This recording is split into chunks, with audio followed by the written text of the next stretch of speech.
नमस्कार बंधुओं। अभी तक के अध्यायों में हमने देखा कि महिषासुर का वध देवी ने कर दिया, चंडमुंड का वध हुआ, साथ ही साथ रक्तबीज भी मारा जा चुका है।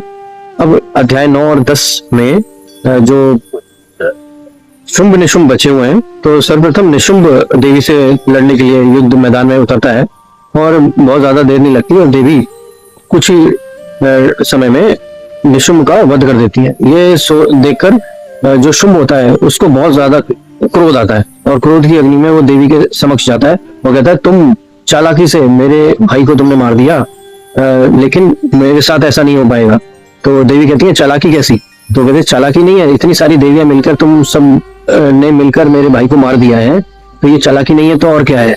देवी उत्तर देती है कि ये सभी रूप मेरे खुद के ही रचे हुए रूप हैं, इनसे मैं अलग नहीं हूँ, ना ही ये मुझसे अलग है।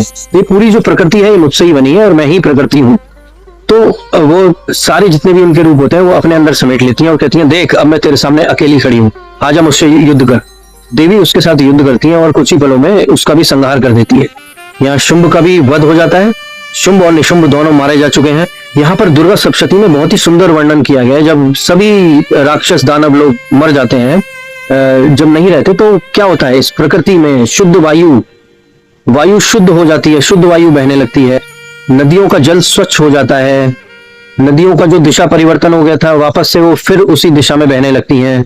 आसमान में छाए भयंकर काले बादल और आकाश स्वच्छ हो जाता है और इस प्रकृति के सभी कार्य सुचारू रूप से चलने लगते हैं।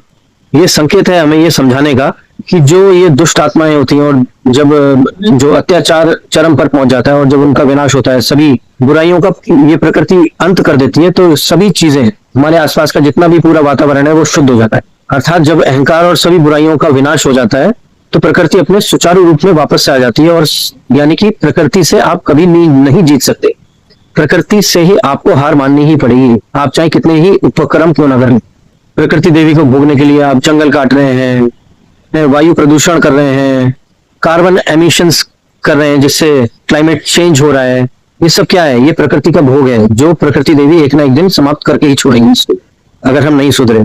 अगले अध्याय के साथ फिर हाजिर होऊंगा, तब तक के लिए जय माता दी।